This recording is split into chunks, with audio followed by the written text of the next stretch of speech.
La Côte d'Ivoire va accueillir dans les jours à venir une importante mission économique de la Belgique pour affermir les échanges commerciaux entre les deux pays qui ont atteint 1 milliard d'euros en 2016. Cette mission économique, c'est la direction de la princesse Astrid, sœur du roi des Belges Philippe, qui devrait être accompagnée par des ministres, des femmes et hommes d'affaires représentant 135 sociétés et entreprises belges. La visite de la princesse Astrid après l'Afrique du Sud et l'Angola entend aider des entreprises belges à trouver en Côte d'Ivoire des opportunités qu'elles recherchent, notamment des échanges commerciaux ou des investissements, a indiqué Guillaume de Bassompierre, conseiller économique à l'ambassade de Belgique.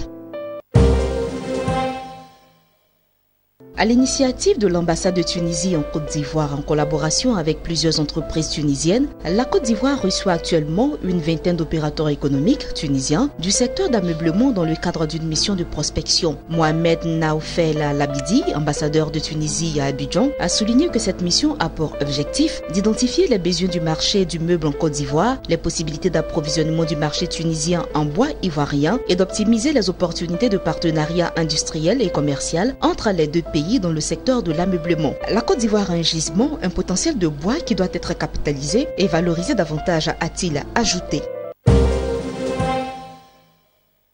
La Direction générale des douanes ivoiriennes a annoncé que l'édition des déclarations en détail des marchandises ne se fera qu'à partir de la plateforme électronique du guichet unique de commerce extérieur à compter du 16 octobre 2017. Ce guichet unique du commerce extérieur est une plateforme électronique visant à dématérialiser toutes les procédures liées au commerce transfrontalier. Le paiement électronique des taxes et droits de commerce extérieur est obligatoire via cette interface depuis le 1er août 2017. Le gouvernement ivoirien entend à travers cette mesure faciliter les opérations d'import-export, mais surtout sécuriser les recettes de l'État. L'ensemble des banques et institutions financières devraient désormais ajouter cette exigence à leurs modes opératoires. Cette plateforme envisage également de simplifier les paiements de droits et taxes de douane et divers frais à l'occasion des activités d'importation, d'exportation et de transit. Aussi, le e-paiement a été implanté sur la plateforme du guichet unique du commerce extérieur par les équipes multisectorielles en activité à la Web Fontaine, structure en charge de la dématérialisation des formalités requises pour l'importation, l'exportation et le transit en Côte d'Ivoire.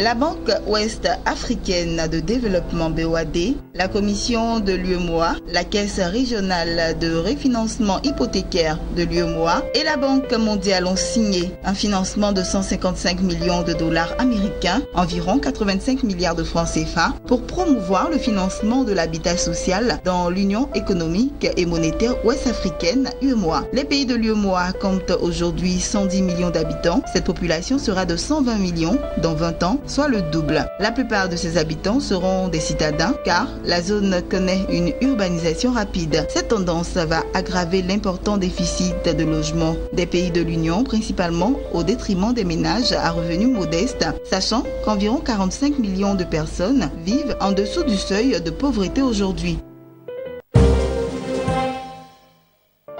L'agence de notation financière internationale Fitch Ratings a abaissé la note de la dette du Gabon de B+ à B avec perspective négative. Selon Fitch, deux principaux facteurs sont à l'origine de cette notation. Il s'agit notamment de la détérioration de l'endettement et la situation budgétaire du pays. En passant de B+ à B, la note de la dette gabonaise passe ainsi à un niveau plus bas dans la catégorie spéculative.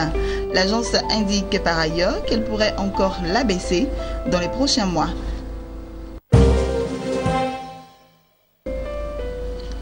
Fitch indique que cette dégradation est consécutive à la baisse des prix pétroliers observée à partir de la seconde moitié de l'année 2014. Dernier élément, Égypte.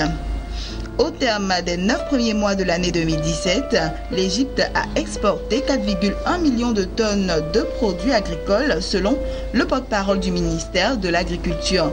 Ce chiffre marque une hausse de 13,9% comparativement à la valeur enregistrée un an plus tôt, soit 3,6 millions de tonnes, et s'inscrit dans la dynamique croissante enregistrée par la filière durant le premier semestre, soit plus 12,1%. Plus globalement, Cette performance vient confirmer les perspectives selon lesquelles les exportations égyptiennes devraient bondir cette année en raison d'une meilleure attractivité sur le marché mondial liée à la dévaluation de la livre en novembre dernier par la Banque centrale égyptienne.